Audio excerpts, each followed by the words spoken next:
Bonjour à toutes et à tous et bienvenue sur Sociologique.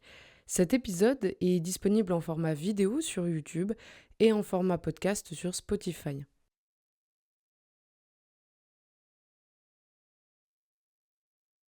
Ces dernières années, dans les milieux militants de gauche et les cercles féministes, le terme travail du sexe a progressivement remplacé celui de prostitution. Ce glissement sémantique n'est pas anodin. En disant que c'est un travail comme un autre, on cherche à s'affranchir du jugement moral qui entoure cette activité. Le mot pute est désormais affiché sur certaines pancartes militantes pour choquer, mais aussi pour se réapproprier un terme stigmatisant dont on peut être affublé malgré soi. Au lieu de le présenter comme quelque chose que l'on subit, on le présente comme quelque chose que l'on choisit. Et c'est justement autour de cette notion de choix que s'articule l'essentiel du débat. Ce questionnement, à la fois philosophique et politique, soulève des enjeux majeurs dans l'élaboration du droit et des politiques publiques. En France, aujourd'hui, on distingue principalement deux grands camps. Les abolitionnistes, qui soutiennent la suppression de la prostitution, et les néo-réglementaristes, qui plaident pour une reconnaissance du travail sexuel. Pour mieux comprendre ces différentes positions, on va revenir sur les féministes sex wars, qui sont une période de débat au cours des années 70-80 aux États-Unis, et qui a vu s'opposer féministes radicales et féministes pro-sexe sur toutes les questions liées à la sexualité. Pour réaliser cet épisode, je me suis principalement appuyée sur les travaux du sociologue Lilian Mathieu, spécialiste de l'étude de la prostitution, mais aussi sur les sites d'associations militantes comme ceux du Stras et du Mouvement d'Uni. Vous trouverez les liens et les références en description si vous souhaitez approfondir le sujet.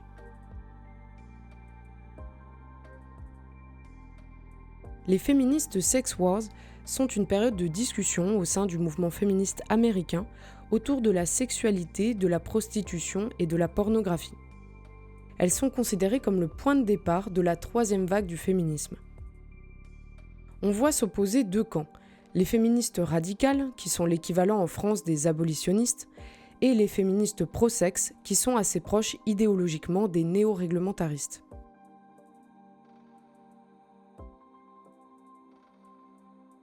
Du côté des féministes radicales, on retrouve des autrices comme Kathleen Barry, Catherine McKinnon ou encore Andrea Dworkin. Elles ont pour point commun de considérer que la prostitution est une violence faite aux femmes, qu'elle est l'expression extrême de la domination masculine et que les prostituées sont des victimes du système patriarcal. Ces chercheuses soulignent le fait que le sexe de la personne qui se prostitue et celui de la personne qui achète est décisif. À la différence d'autres métiers, le corps sexué est ici central.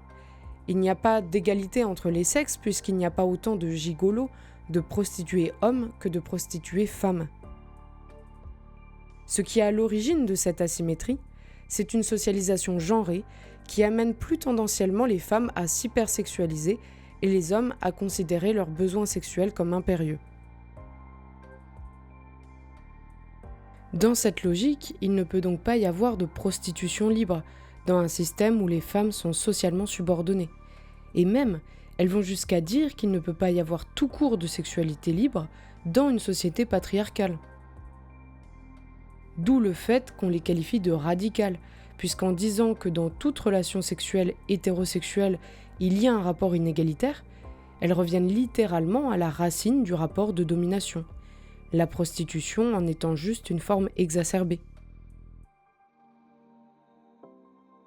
Les féministes radicales font donc primer le poids de la structure sociale sur les choix individuels. On retombe ici dans un questionnement traditionnellement sociologique.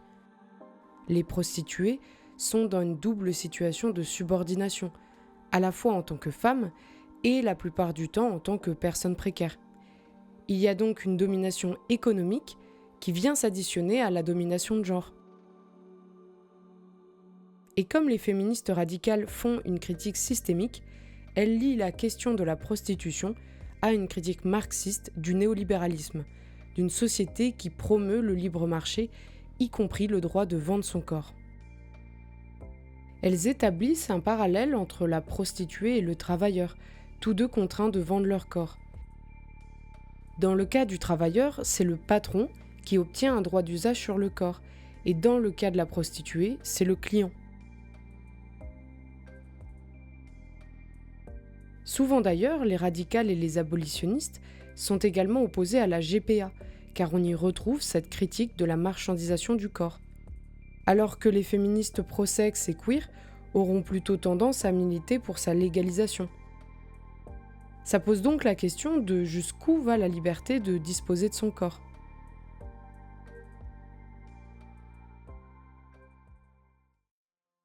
L'idéal que promeuvent les féministes radicales serait une sexualité sans échange d'argent, égalitaire entre hommes et femmes, et où le désir est central des deux côtés.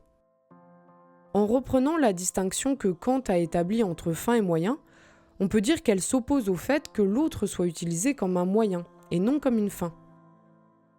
Elles viennent ainsi poser une certaine morale sur la sexualité, et considèrent qu'un rapport sexuel dans le cadre de la prostitution ne peut pas être consenti. Pour elles, la prostitution est par définition un viol marchandisé, car d'une part il y a une asymétrie de désir, et d'autre part il y a des rapports de domination de genre, de classe et de race, puisque la majorité des personnes prostituées sont des femmes en situation de précarité et souvent étrangères. Ces contraintes structurelles pèsent sur le choix, au point que celui-ci est tellement contraint qu'on ne peut plus vraiment appeler ça un choix, et donc pas vraiment parler de consentement.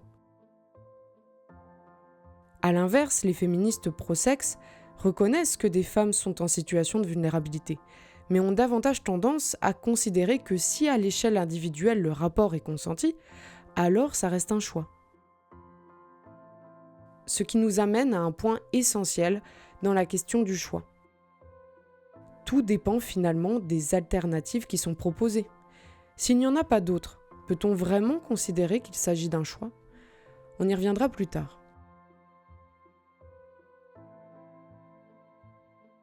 Du côté maintenant des féministes pro-sexe, on retrouve des autrices comme Gayle Rubin, Gail Peterson et Carol Leigh, qui est l'inventrice du terme « sex worker ».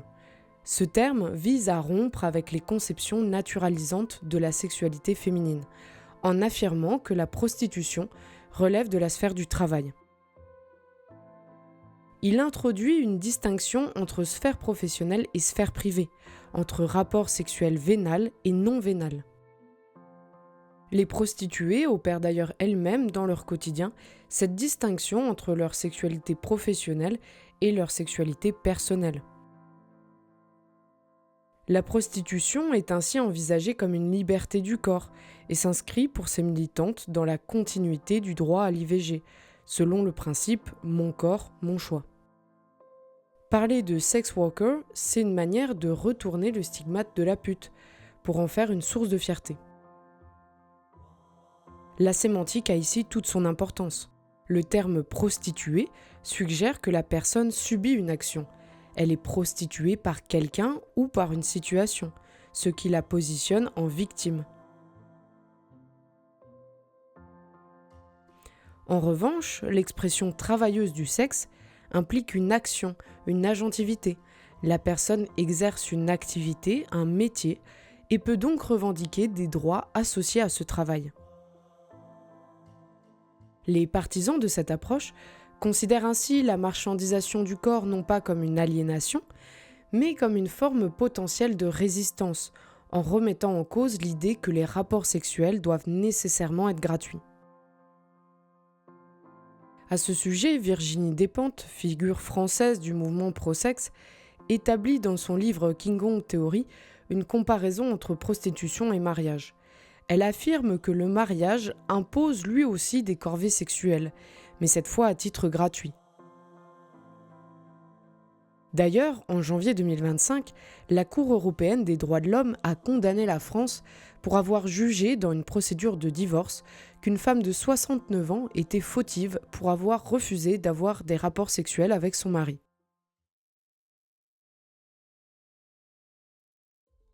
Mais comment ça se fait qu'en 2025, quelque chose comme ça soit encore possible ? Pour comprendre, il faut aller voir l'article 215 du Code civil, qui fixe parmi les devoirs du mariage celui de la communauté de vie. La communauté de vie oblige les époux à résider ensemble. Mais le texte est encore communément interprété comme obligeant à une communauté de lit, ce qui implique l'existence de relations sexuelles entre les époux. C'est là qu'on prend d'ailleurs conscience que le viol conjugal, dans le cadre du mariage, est encore d'une certaine façon légitimé par cet article.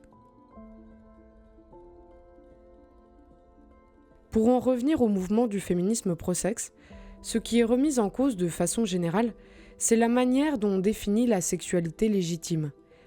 La norme voudrait qu'une femme ait une sexualité de préférence dans un cadre conjugal, qu'elle associe sexualité et amour et qu'elle évite de multiplier les partenaires. Le mouvement pro-sexe affirme qu'à travers une sexualité marginale, comme c'est le cas dans la prostitution, la sexualité peut être subversive et transgressive, et donc devenir un moyen de s'émanciper des normes patriarcales.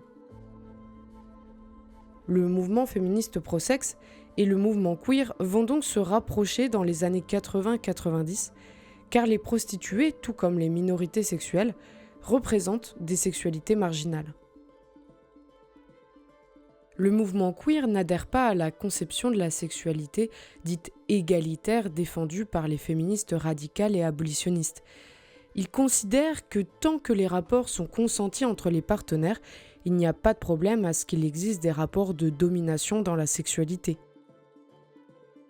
Il s'oppose à une hiérarchisation morale des pratiques sexuelles et se fonde exclusivement sur le point de vue subjectif de la personne concernée, ce qui explique la revendication dans ces milieux de certaines pratiques marginales comme le BDSM. Cela dit, il faut tout de même rappeler que le féminisme pro-sexe et le mouvement queer reconnaissent eux aussi l'existence d'une oppression patriarcale, tout comme les féministes radicales et abolitionnistes. Cependant, ces deux mouvements ne proposent pas les mêmes stratégies pour s'émanciper des rapports de domination. Parler du débat qui a divisé les courants féministes aux États-Unis nous a permis de comprendre les grandes oppositions théoriques. On va maintenant s'intéresser au cas français et plus précisément à l'évolution historique des politiques publiques en matière de prostitution. On change donc d'angle d'analyse pour se concentrer sur ce qui est concrètement mis en place. Mais justement, la raison pour laquelle j'ai commencé par évoquer les féministes sex wars, c'est que des positions philosophiques et morales influencent l'élaboration de politiques publiques et viennent les justifier.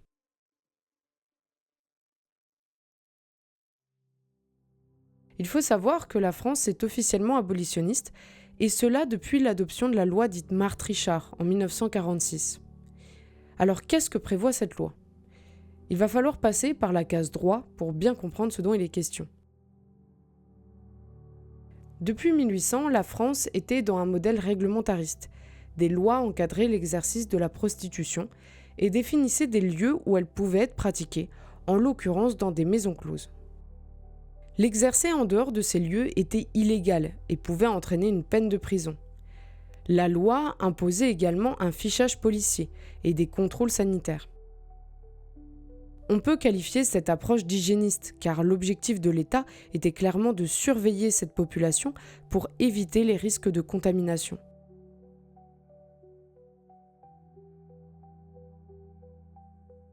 Dès le milieu du XIXe siècle, un courant abolitionniste se constitue pour réclamer la suppression de cette réglementation. Mais ce n'est qu'en 1946 que le réglementarisme est officiellement abandonné et que les maisons closes commencent à fermer. La sexualité vénale, c'est-à-dire en échange d'argent, est encore permise, mais uniquement dans un cadre privé. On rend le proxénétisme illégal, c'est-à-dire que c'est la personne qui fait l'intermédiaire entre la prostituée et le client que l'on cherche à sanctionner. À l'époque, donc, c'était les gérants des maisons closes. C'est pourquoi aujourd'hui, les féministes abolitionnistes affirment qu'elles ne sont pas contre les prostituées, mais contre le système prostitueur, comprenant les proxénètes, mais aussi les clients. Cette conception transparaît notamment dans le slogan du Mouvement d'Uni, qui se dit avec les personnes prostituées contre le système prostitueur. Le Mouvement du Nid est la plus importante association abolitionniste en France. Elle a été fondée dans la mouvance du catholicisme social après la Seconde Guerre mondiale. Elle a accompagné le passage de la loi Marthe-Richard et s'est ensuite vue confier le traitement social de la prostitution, c'est-à-dire la mission d'aider les prostituées à en sortir. En 2016, l'association a été promotrice de la loi pénalisant l'achat d'actes sexuels. Cette loi est venue abroger le délit de racolage passif, qui avait été créé avec la loi Sarkozy en 2003, afin d'inverser la responsabilité pour que ce soit le client qui soit amendé lorsqu'il sollicite une prostituée. Les abolitionnistes insistent sur le fait que ces lois visent à protéger les prostituées, mais en réalité, elles peuvent avoir de multiples effets délétères. La loi Marthe-Richard de 1946 fait notamment peser un soupçon sur les personnes proches des prostituées, puisque sa définition du proxénétisme est assez large. Celui-ci est défini comme le fait d'aider, d'assister ou de protéger la prostitution d'autrui. Par exemple, prêter une voiture ou un logement à une personne qui se prostitue, ou encore bénéficier d'une manière ou d'une autre de ses revenus, peut être considéré comme du proxénétisme. Cela conduit malheureusement en définitive à isoler davantage les prostituées. En 1960, une contravention pour racolage actif est ajoutée au code pénal. Il s'agit du fait, pour une prostituée, d'aborder un client dans l'espace public. Le problème est que le racolage fait partie intégrante de l'activité de prostitution, en particulier lorsqu'elle est exercée dans la rue. Les prostituées étaient alors fréquemment verbalisées et pouvaient même être menacées de peine de prison en cas de récidive. C'est ce qui a d'ailleurs donné lieu au premier mouvement collectif des prostituées, en 1975, qui est parti de Lyon avant de prendre une ampleur nationale. Environ une centaine de femmes avaient occupé l'église Saint-Nizier sur la presqu'île lyonnaise pour dénoncer la répression policière. Elles mettaient notamment en avant le fait que, étant mères de famille pour la plupart, une peine de prison pouvait entraîner la perte de la garde de leurs enfants. Cette mobilisation n'a malgré tout pas conduit en finalité à une modification du code pénal. Plusieurs décennies plus tard, en 2003, la loi sur la sécurité intérieure, dite loi Sarkozy, introduit même le délit de racolage passif. Par passif, on entend que la police peut désormais interpeller une personne en se basant uniquement sur son apparence ou sa tenue vestimentaire dans l'espace public. Et comme il s'agissait cette fois d'un délit, cela représentait un niveau de gravité supérieur. Pour rappel, il existe 3 types d'infractions en droit pénal: la contravention, la moins grave, le délit, puis le crime. La LSI visait un renforcement du contrôle de l'espace public. D'une certaine façon, on pouvait dire qu'elle cherchait à nettoyer les rues, avec un objectif implicite de contrôle de l'immigration. En effet, le délit de racolage passif servait souvent de prétexte pour contrôler l'identité et la situation administrative des personnes présentes sur les lieux de prostitution. En cas de condamnation, leur titre de séjour pouvait leur être retiré, ce qui pouvait conduire à une expulsion du territoire. Ce qui est tout de même positif avec la loi de 2016, c'est qu'elle abroge ce délit de racolage, qu'il soit actif ou passif. En revanche, l'aspect plus problématique est qu'elle pénalise désormais les clients avec une amende pouvant aller jusqu'à 1 500 €. Peut-être que de prime abord, l'idée d'inverser la responsabilité est tentante, mais en réalité cela a pour conséquence que les prostituées doivent davantage se cacher, car les clients n'osent plus se rendre dans des lieux trop visibles, de peur d'être verbalisés. Elles se replient alors vers des zones périphériques, des friches industrielles, des sous-bois, des bords de route, ce qui, en fin de compte, les isole, les expose davantage aux agressions et les rend moins accessibles aux associations d'aide, comme le Bus des femmes, qui interviennent directement sur les lieux de prostitution pour faire de la prévention et des dépistages. Il faut également avoir conscience que sanctionner les clients par une amende ne permet pas réellement de toucher toutes les catégories sociales de clients. Les plus aisés ont toujours la possibilité de pratiquer le tourisme sexuel dans des pays comme la Thaïlande. On constate donc de manière générale un véritable décalage entre l'esprit dans lequel les lois abolitionnistes ont été conçues et leurs effets concrets. L'État parvient malgré tout à justifier l'adoption d'une politique abolitionniste en présentant des statistiques qui sont en fait produites par lui-même. L'Office central pour la répression de la traite des êtres humains, l'OCRTEH, pointe que parmi les femmes mises en cause pour racolage au cours de l'année 2014, 93% étaient étrangères.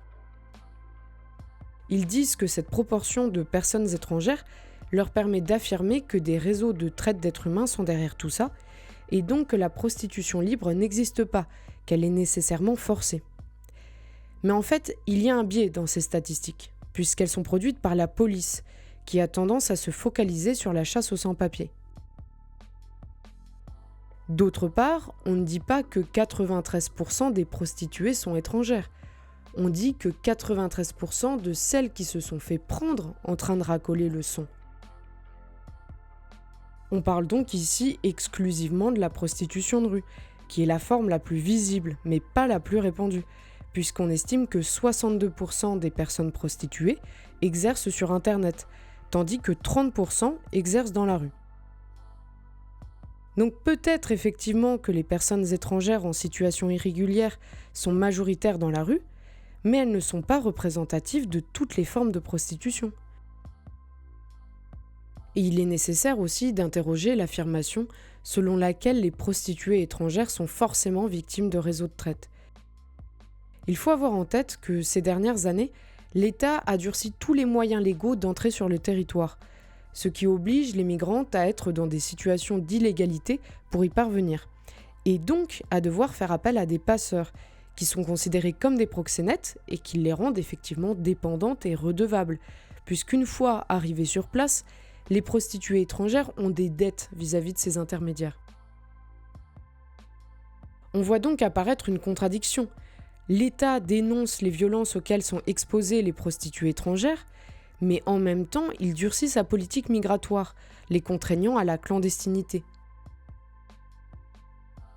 Le protocole de Palerme, adopté par l'ONU et ratifié par la France en 2002, impose pourtant de protéger les victimes de traite.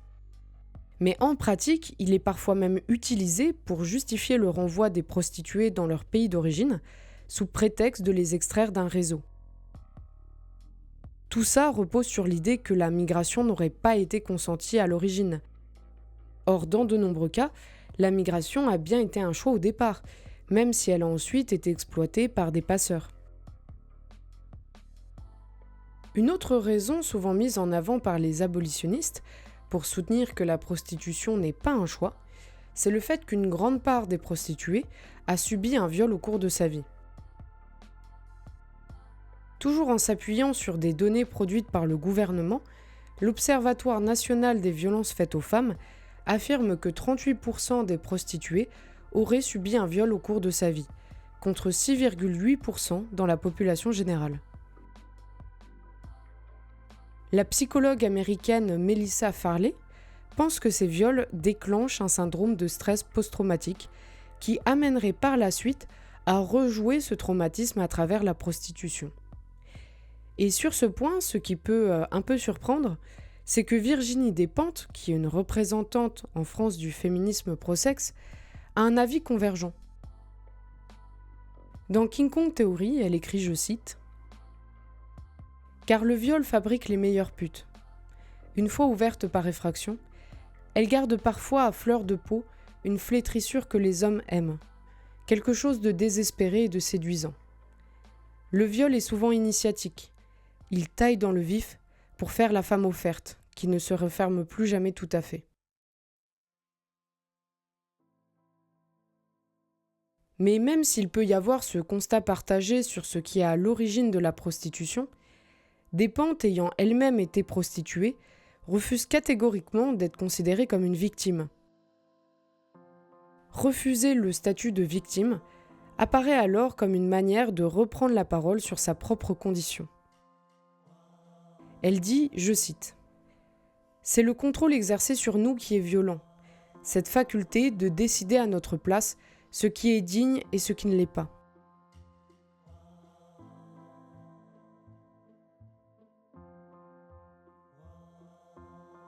Les pro-sexe et les néo-réglementaristes pointent un paradoxe chez les abolitionnistes. Ces dernières dénoncent le fait que les clients traitent les prostituées comme des objets. Mais en donnant uniquement la parole à des experts plutôt qu'aux principales concernées, elles nient également leur statut de sujet, leur capacité à s'exprimer sur ce qui est bon pour elles. Les féministes néo-réglementaristes, quant à elles, défendent un droit à la libre disposition de son corps, et donc un droit à la prostitution. Alors, un peu plus tôt dans l'épisode, j'ai parlé du réglementarisme, qui était le modèle en vigueur en France avant 1946. Mais le néo-réglementarisme est différent. Bien qu'il réclame lui aussi un cadre légal, il ne prône pas le rétablissement des maisons closes, ou d'Eros Center comme on les appelle aujourd'hui en Allemagne. Pourquoi ? Parce que dans un Eros Center, les prostituées ne sont pas autonomes, et une partie de leurs revenus va au propriétaire de l'établissement, qui est en fait un proxénète légal. Parmi le courant néo-réglementariste, on retrouve des associations comme ACT UP, le planning familial et le STRAS. Le STRAS, c'est le syndicat du travail sexuel, qui se présente comme le porte-parole des travailleurs et travailleuses du sexe. Il propose un modèle qui serait ni abolitionniste, ni réglementariste. Ils appellent cela le modèle de décriminalisation, un modèle qui est déjà en vigueur en Nouvelle-Zélande. Le syndicat milite pour que le travail sexuel soit légalement reconnu comme un travail et traité comme d'autres secteurs de services. Il réclame l'application du droit commun au travail du sexe, ce qui impliquerait l'abrogation de la loi de 2016 sur l'achat de services sexuels, ainsi que de modifier la définition du proxénétisme dans la loi de 1946. En fait, d'après le STRAS, le droit pénal dispose déjà de tous les outils nécessaires pour lutter contre la traite d'êtres humains. D'après eux, la pénalisation du proxénétisme dans la loi de 1946 est surabondante. Elle ne servirait qu'à stigmatiser les travailleuses du sexe.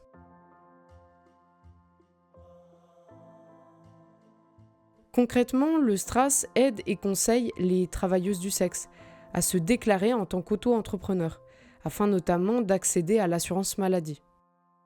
Tandis que les associations abolitionnistes, comme le Mouvement du Nid, qui sont elles subventionnées par les pouvoirs publics, accompagnent dans un parcours de sortie de la prostitution. La loi de 2016 a notamment mis en place une aide financière pour celles qui souhaitent engager un tel parcours et permet également aux prostituées étrangères d'obtenir un titre de séjour provisoire sans avoir à dénoncer leur proxénète, contrairement à ce qui se faisait auparavant. Cela représente quand même une amélioration par rapport à la période précédant 2016, où les prostituées étrangères devaient témoigner ou porter plainte pour espérer obtenir un titre de séjour. Ce qui, on l'imagine bien, pouvait être extrêmement dangereux. Il existait un risque de représailles de la part du proxénète et la justice n'offrait aucune garantie de protection. Et si l'enquête n'aboutissait pas à une condamnation, la victime pouvait malgré tout être expulsée. Les prostituées avaient donc le choix entre se taire et risquer une expulsion, ou parler et risquer à la fois des représailles et une expulsion en fin de compte.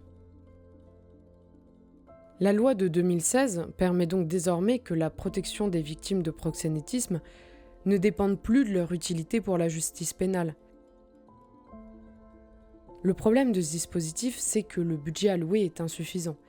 L'allocation est de 330 € par mois, les critères pour en bénéficier sont stricts et le dispositif n'a pas été mis en place dans tous les départements. La prostitution étant un phénomène marginal, ce n'est absolument pas une priorité dans les programmes politiques, et ce n'est certainement pas avec ce sujet que l'on séduit un électorat. La sortie de la prostitution pose aussi une autre question. On en sort, mais pour aller où?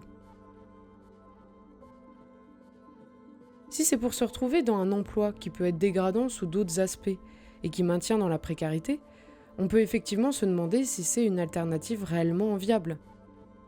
Les abolitionnistes, elles, considèrent que toute autre alternative est forcément mieux, car pour elles, un rapport sexuel marchandisé est ce qu'il y a de plus dégradant. Mais ce n'est peut-être pas le cas pour toutes. Certaines préfèrent peut-être cela à nettoyer des toilettes publiques. Une part du problème se situe donc en amont de la prostitution.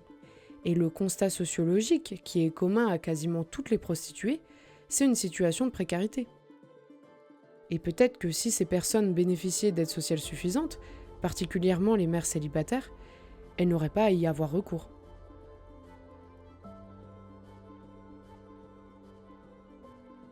La chose sur laquelle je rejoins en partie les abolitionnistes, c'est qu'elles mettent en avant les contraintes pesant sur le choix de se prostituer. Des contraintes parfois éclipsées par les féministes pro-sexe et néo-réglementaristes.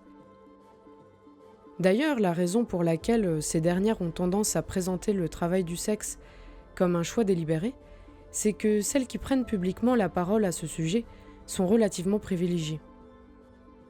Ce sont souvent des personnes blanches, de nationalité française, qui ne sont pas sous la coupe d'un proxénète. Ce sont aussi des personnes à l'aise avec la prise de parole publique. Parfois, le travail du sexe constitue seulement une activité complémentaire, qui leur permet un revenu d'appoint pour compléter un salaire ou financer des études. Ce ne sont pas des femmes étrangères sans papier, ne pouvant pas travailler légalement et ne parlant pas bien français. C'est pourquoi le principe selon lequel seules les travailleuses du sexe peuvent s'exprimer sur leur situation ne permet pas toujours d'avoir une vue d'ensemble de toutes les réalités. Il faut donc garder ce bien en tête et adopter une approche intersectionnelle, croisant le genre, la classe et la race, pour situer le vécu de la personne qui s'exprime.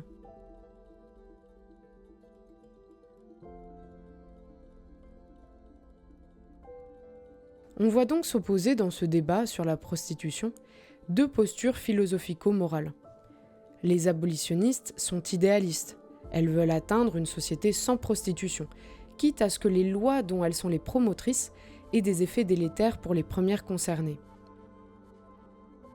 Les féministes abolitionnistes sont peut-être aussi un peu aveugles sur le fait que si l'État se positionne de leur côté, c'est aussi pour poursuivre d'autres objectifs des programmes politiques, concernant les politiques urbaines et migratoires.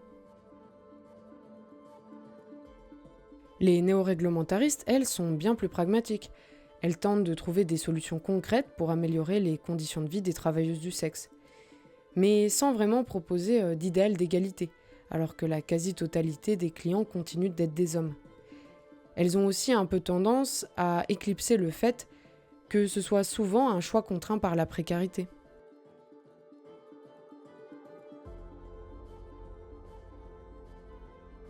Il semble donc qu'il n'y ait pas vraiment de solution parfaite. Mais après avoir dressé cet état des lieux des arguments avancés par les deux camps, et en étant entré dans les détails de la législation, il apparaît qu'il est important dans un premier temps de sortir des débats purement idéologiques et de s'intéresser aux besoins concrets. Il serait peut-être préférable de ne pas avoir à choisir strictement entre une politique abolitionniste et une politique néo-réglementariste, mais plutôt de combiner certaines propositions des deux camps. On pourrait augmenter le budget alloué au parcours de sortie de la prostitution, pour que celles qui souhaitent en sortir en aient véritablement la possibilité. Et pour celles qui veulent continuer à exercer, il faudrait leur permettre de le faire en les protégeant par le droit du travail et en décriminalisant l'activité, comme le revendique le STRAS. Quant à la lutte contre les réseaux de traite, la meilleure manière de les empêcher serait de permettre une immigration légale plus sûre, afin d'éviter une situation de clandestinité qui les rend vulnérables aux exploiteurs en tout genre.